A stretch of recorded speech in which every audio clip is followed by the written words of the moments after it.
What's been happening on Russia's invasion. We have Thomas Kleine-Brockhoff with us. He's the Vice President at the American Public Policy think tank, the German Marshall Fund. He oversees the organization's activities here in Germany. Thomas, it's good to have you with us here on DW. We heard the German Chancellor Olaf Scholz say earlier this is a dark day for Europe. What is your assessment of the impact of this attack on Ukraine? It certainly will have an impact on this country. It will have an impact on the neighborhood, of Ukraine first. But let me start with the impact on this country, because it shatters the consensus about foreign policy in this country for the last 30 years. And that consensus was that we live in a world where we are encircled, as it was said by Volker Rühe in 1992, the then defense minister, encircled by friends. And that allowed us a great business model. We got security from the United States, we got our energy from Russia, and we had our market in China. That business model and that way of thinking is dead as of last night.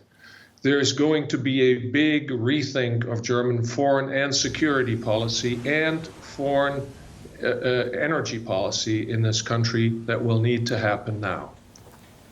That's an interesting point. And if you look at what response should come now from the West, from Germany, from the European Union, we've seen that the Ukrainian President Vladimir Zelensky cut all diplomatic ties with Russia today. Should the EU do the same? I mean, can the West still talk to Vladimir Putin after what we've seen? We always need to be in a position to talk. The cutting diplomatic ties is understandable from a Ukrainian perspective. There needs to be a retaliation. There needs to be an end to impunity. But diplomatic ties is the wrong way to go about this. There will be a day after the phase of military conflict, and we will need to deal even with an authoritarian, a dictatorial, I should say, Russia. The question is what you can achieve with diplomacy. The Western leaders have been lied to for weeks and months.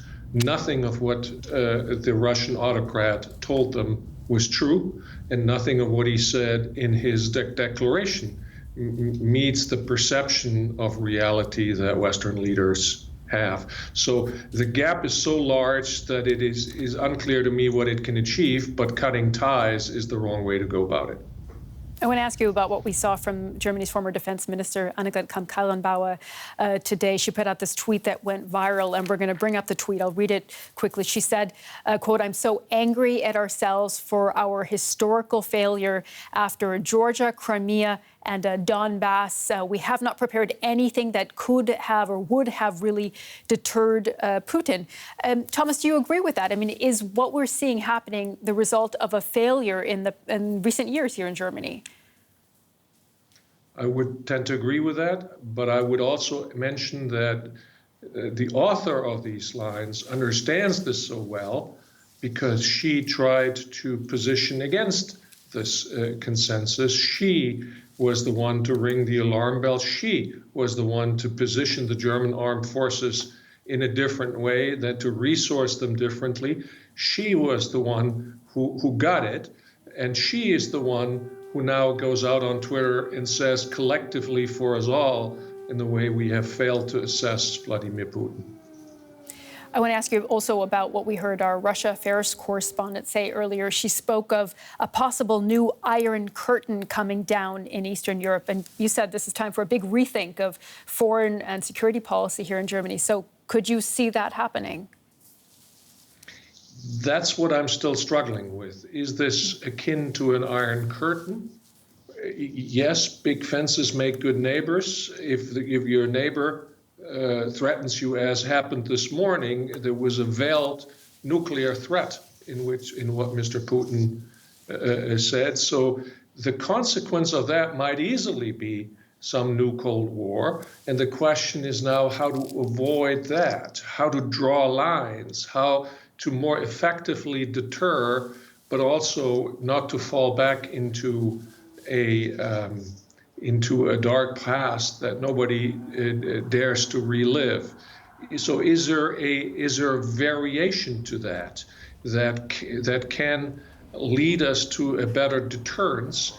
And deterrence, by the way, will enable us also to talk with Mr. Putin. One of the reasons Mr. Putin doesn't talk with us is, and Western listeners might find this awkward, it's because we don't threaten him. There's no deterrent that we pose toward him. So I would expect once we change that, we'll also be in a better position, a position from strength, in which we can actually deal with Russia in a better way. So to your question, a new Iron Curtain is a dramatic historic memory that nobody wishes to relive, but Mr. Putin certainly took us away towards that tonight. But Thomas, if I can follow up on what you said, I mean, essentially what the West has been threatening President Putin with over the last few weeks is a package of severe and what they have called crippling sanctions, ones that will have a severe impact on Russia's industry, on its technology, on its economy for years to come. Are you saying that that is simply not a threat enough to President Putin? Yes, that's what I'm saying. That is what we can do now. That is what we ought to be doing now, but we also should be realistic about what they can achieve and how long we wish to uphold these measures. Are these designed to be for days, for weeks, for years? Sanctions usually is an instrument of policy. They are not a policy in and of themselves.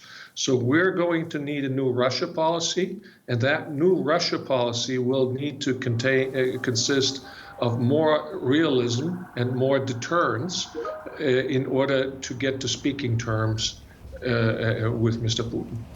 And what about the other side of that coin, Thomas, supporting Ukraine as this invasion continues and we're going to see Ukraine suffer massively as it already is? What can Germany, what can the European Union do to best support Ukraine right now? The question is whether there will be a Ukraine after this. Mr. Putin has declared last night that he aims for disarmament and a denazification, as he called it, of Ukraine. So there will be, and he has questioned the mere existence of the state of Ukraine.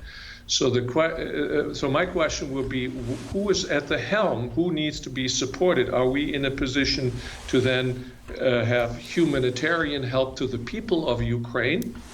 Or will there be a government that is to be supported? I think that's what we need to see how this plays out. And Thomas, one last question. So you really see this as a moment of a paradigm shift in Europe? I do see this as a paradigm shift. 30 years of an exceptional order, of an exceptional way of dealing with each other, have come to an end with Mr. Putin's actions and threats last night. Thomas Kleine-Brockhoff from the German Marshall Fund, thank you so much for sharing your insights with us. Thank you.